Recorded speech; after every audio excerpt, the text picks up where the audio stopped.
Tonight, an inquest hears why a Saskatoon teen died while in the care of social services. A Saskatchewan First Nation celebrates a new space for its powwows.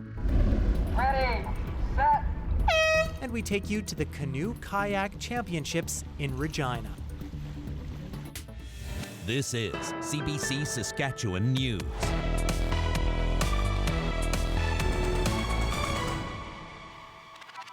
It is Tuesday, August 26th, and the CBC Saskatchewan News starts right now. I'm Ethan Williams. Thank you for joining us. An inquest is underway in Saskatoon into the death of a 14-year-old boy who, under the care of Ministry Social Services, died. It's looking at the final days of Brandon Schaefer Kovacs and if more could have been done to save him. Aishwarya Duda has our top story. The inquest began Monday at this hotel here in Saskatoon with a 6-person jury. 14-year-old Brandon Schaefer Kovacs was living at Eagle's Nest Youth Ranch under the care of the Ministry of Social Services when he fell ill. A care worker at Eagle's Nest testified the teen looked unwell and asked to go to the hospital. But he wasn't taken there for several days and died days later. The inquest heard from Schaefer Kovacs' mother, people who worked at Eagle's Nest, and doctors who treated him. His mother, Chantel Schaefer, says the system failed him. She says she offered to take him to hospital but was denied, and that her son was begging to see a doctor while his cries went unheard. One doctor who treated the teen on his last day alive told the jury his death could have been prevented if he was brought to hospital sooner. Family members in the room broke down hearing that testimony. The doctor said the teen was critically ill and that he died of septic shock, likely caused by a double infection. Another doctor told the jury symptoms Schaefer Kovacs was experiencing, like a fever, low blood pressure, and lethargy, could have been observed by caregivers. But no one checked his fever because of a broken thermometer. Several caseworkers told the jury they noticed Schaefer Kovacs was very sick, with one going so far as to text his mother.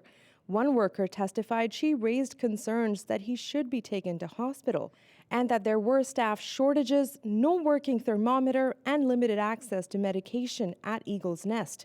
Eventually, one of the caseworkers found Schaefer Kovacs disoriented and unable to speak. He was taken to the hospital on November 25th, 2022, 7 days after he was showing signs of illness. He died on November 28th.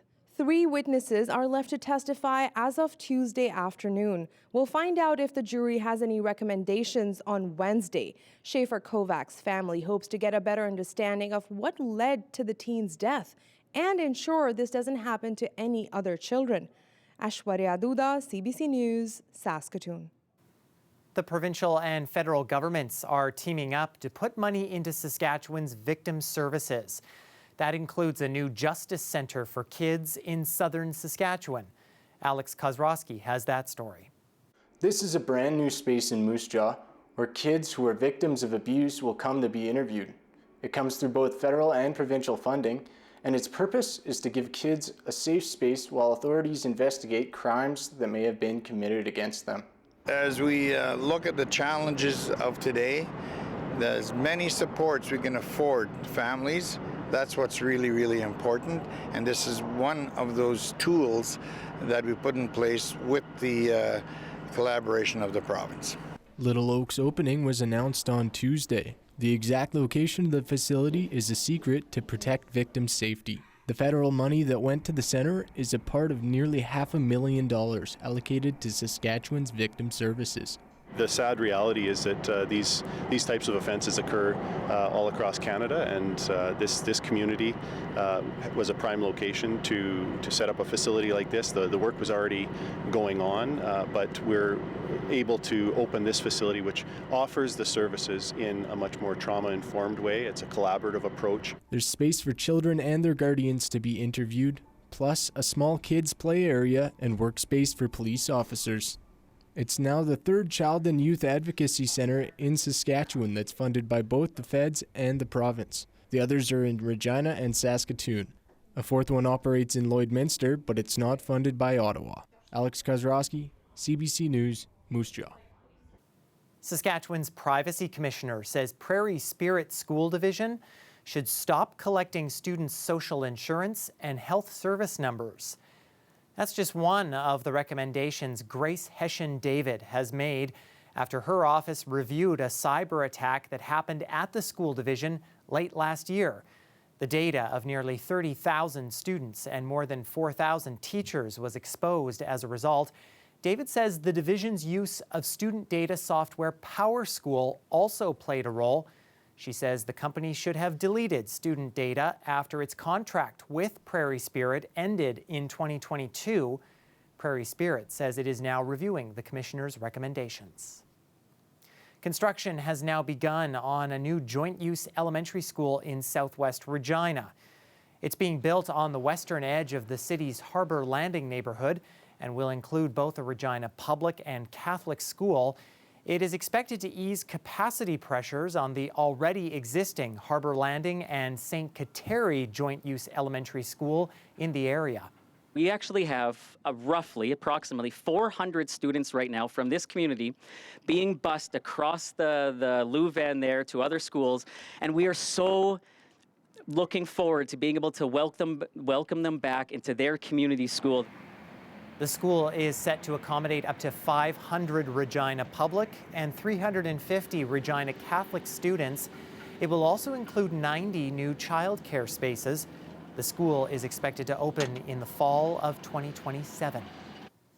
Gas prices have jumped in the province just in time for the holiday long weekend. In Regina and Saskatoon, prices are on average around the $1.43 per litre mark at most stations. That is up about 8.5 cents over the last week and up nearly 14 cents over the last month. It is not just Saskatchewan feeling the pinch at the pumps, though. One expert says it all stems from issues at a refinery in Indiana. It happened to be impacted by a flood, which forced its closure last week, and they are still in the process of getting that refinery back online and restarted so that it can be producing fuel anymore. And this is the main reason why we have seen prices jump across a good portion of the middle part of Canada, as well as some U.S. states. McLean says gas prices should slowly start to fall after Labor Day, but it'll take until the middle of September, likely, for things to drop more significantly. A Quebec-based steel can maker, is expanding operations into Ontario, and it's bringing its entire supply chain back to Canada. The manufacturer is doing so in an effort to stem the blow of steep tariffs on steel and aluminum, since most of Canada's food cans come from south of the border. The CBC's Philippe de Montigny has more. Since steel tariffs between Canada and the U.S. came into effect, this Quebec food can maker has seen its sales more than double. After the tariff, the phone ringing, we receive call every day. As Canadian food companies scramble to avoid these extra costs. Before Ideal Can, there were no Canadian can manufacturers. So we were left with having to source from the United States. Sprague Foods, which sells canned soups, beans, and vegetables, is one of many to make the switch. We would have been left with passing those tariffs off to our customers. The CEO of Ideal Can is now looking to expand to Ontario, launching a new plant in the Windsor region in January, which could produce around 1.2 billion cans a year by 2028. There used to be a lot of blue-collar jobs in this city, and there simply isn't anymore. It's something that we could really use. The Windsor region has one of the highest unemployment rates in the country at more than 10%. Next year, the company also plans to open a cutting and coating facility in Hamilton, near its steel supplier. That part of the production is still only done south of the border. And they ship them back up. No, that's stopping. Ontario Premier Doug Ford is on board with the Ideal Can expansion, which could create more than 100 jobs. But experts say shifting an entire supply chain is not necessarily economical. Building a plant is always a challenge because you have to know what will be the payback period for your investment. And so usually payback periods are at least 8 to 10 years. So these are long-term decisions. And even beyond food cans, untangling these contracts and supply chains for much more integrated sectors like auto manufacturing is no easy task. Philippe Demontigny, CBC News, Toronto. Well, don't be fooled. It is not the start of summer. It's not July. It is the end of August. And it was another hot one in Saskatoon and much of the province Tuesday. It was also very sunny and pretty calm, too. The heat is not done here. There is still lots more to come. And weather specialist Helena Mahalik will tell us just how long it is going to last in her forecast after the break. Stay with us.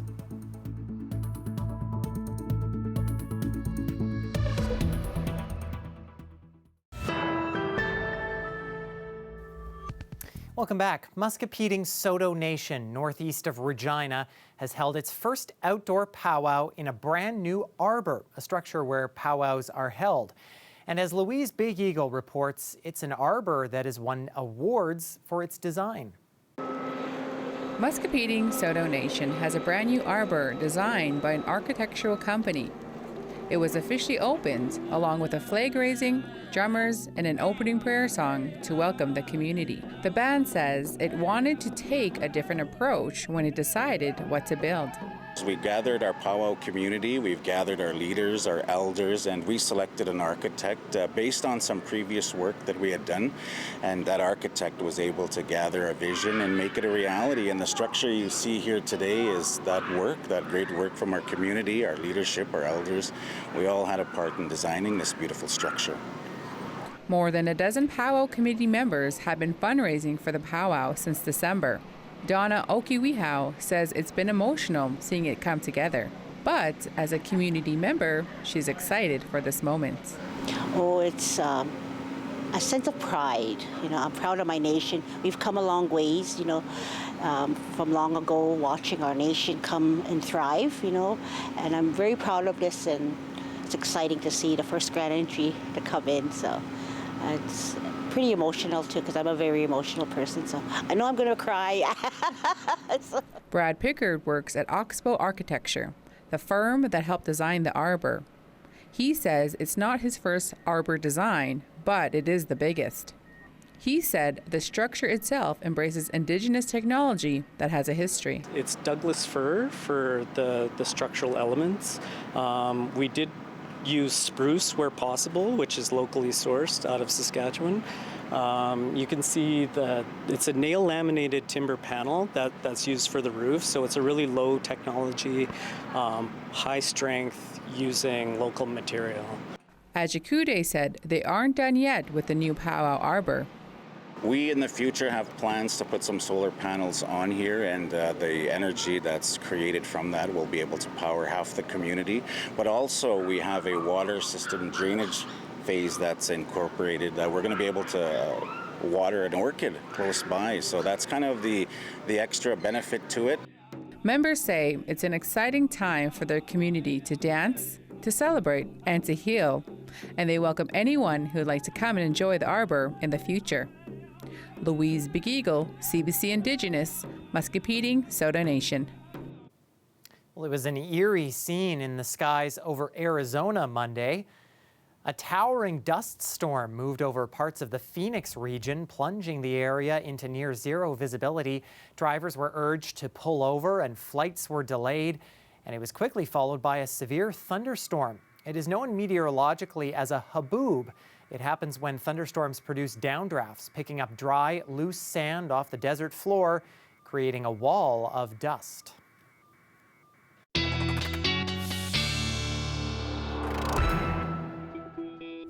Weather specialist Helena Mahalik is here now. Glad we don't have anything like that in Saskatchewan, Helena, but certainly is going to be dry for the next while. Dry and hot, Ethan. It has been a scorcher of a day, and that heat really isn't going anywhere. We're going to continue to see some hot conditions, and this has prompted heat warnings to be in effect for the province. Let's take a look at where some of those heat warnings are. We are seeing those warnings in effect up north, specifically for areas closer to the Alberta border, as much of Alberta is also under a heat warning. This includes Lloydminster. We're seeing these warnings because temperatures are hovering around 30 degrees or even a few degrees above 30, but it's really our overnight lows, which is why we're seeing these warnings. Overnight lows will not provide relief to this part of the province, with lows in the mid to high teens. As for Tuesday evening, we are seeing lows between 13 to 16 degrees. Seasonal for this time of year is in between 6 to 8 degrees, so some parts of the north are almost 10 degrees above seasonal for this time of year. South and central Saskatchewan are seeing lows a lot closer to seasonal, which is providing relief for that part of the province. Tuesday, it was a very hot day in Saskatchewan, much of the province hovering around 30 degrees, especially in the southwest. Places like Leader, Saskatchewan got up to 32 degrees, and that heat really isn't going anywhere. Over the next few days, we're going to see the heat continue and just get more and more intense, with Friday being our hottest day of the week. You're seeing some really deep reds on our map here. That's because temperatures are set to get up to 33 degrees in central Saskatchewan on Friday, and temperatures will be hot into the weekend as well. Tuesday was a fairly calm day in the province weather-wise. Tuesday evening, we are seeing a 30% chance of showers with a risk of thunderstorms for areas in the northern grain belt around Prince Albert, with some more severe risks closer to the Manitoba border. But in the coming days, we are just seeing very calm conditions weather-wise, perfect to get out and enjoy the hot weather. Wednesday afternoon, just a slight chance of showers in the southeast for areas around Yorkton. And as we head later into the week, we're again seeing very calm conditions, just some slight cloud coverage as we get into Thursday evening, and that's going to carry over into Friday morning, where we're also seeing a slight chance of some showers in the southwestern part of the province for areas close to Swift Current. But for the most part, the next few days are going to be extremely calm, and we're just going to be having some hot weather, Ethan, to get outside and enjoy the outdoors. Yeah, of course, we all know what's coming in the months to come, so I guess we will enjoy it while it lasts. Helena, thank you. Thanks, Ethan. Well, all this summer-like weather is good news for athletes competing on Wascana Lake in Regina this week. They are part of the Canoe Kayak Canada Sprint National Championships, and we stopped by to talk with some of those involved.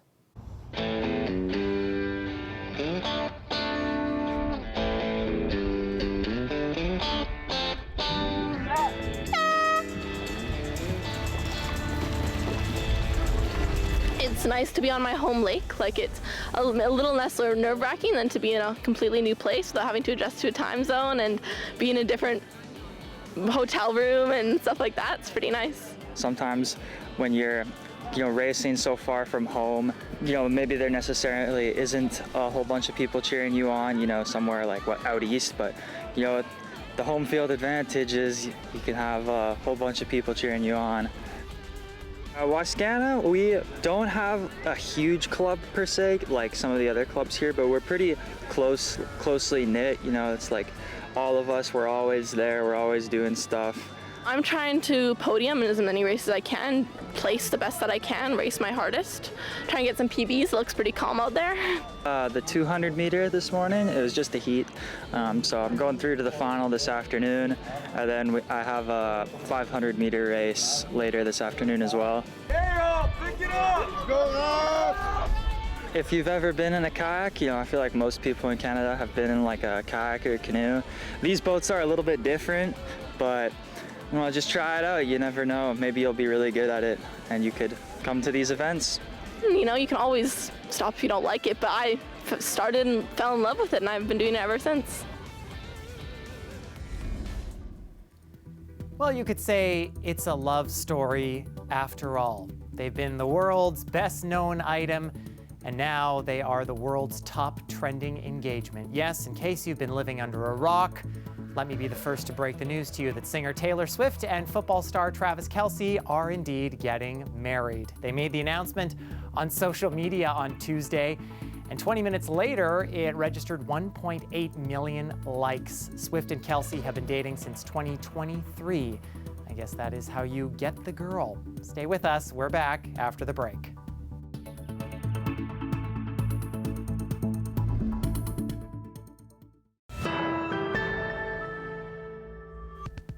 Prime Minister Mark Carney is extending Canada's military mission in Latvia until 2029 as part of the effort to deter Russian aggression in Europe. We look back at the differences from the years leading up to Latvia's reclaiming of independence. If you recall the peace efforts of disarmament efforts, I guess I should say, of President Reagan, his slogan at the time was trust but verify. Trust but verify the actions of Gorbachev. Well, Vladimir Putin is not Mikhail Gorbachev. He seeks darkness, not glasnost. He seeks empire, not perestroika. We can't trust but verify with Putin. As we think about the process through the coalition of the willing, we must deter and fortify.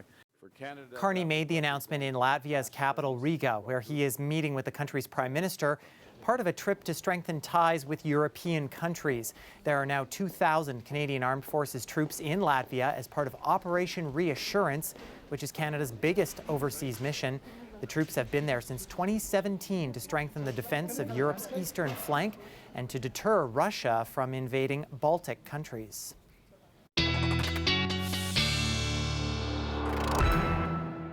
And Helena's back for another look at our scorcher of a forecast. Scorcher of a forecast, and that will carry us into the long weekend, finally getting a hot one. Let's take a look at the forecast for the city of Regina. Barely a cloud in the sky, and this 30-degree temperatures are going to last us into the weekend, with Thursday and Friday being our hottest days. But into the long weekend, these warm temperatures are going to last just below that 30-degree mark, and our overnight lows hovering around 14 degrees. As we get into Tuesday to end our long weekend and for back to school, we are seeing temperatures return back to seasonal and a little bit of a breeze coming in as well. And our overnight lows return closer to that 10-degree mark as well.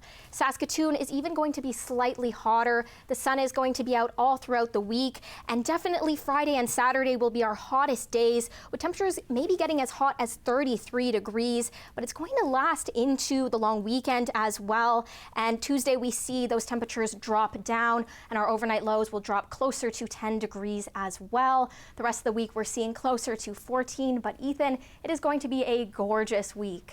Yeah, and I know a lot of people looking forward to that nice long weekend as well. Helena, thank you. Thanks, Ethan.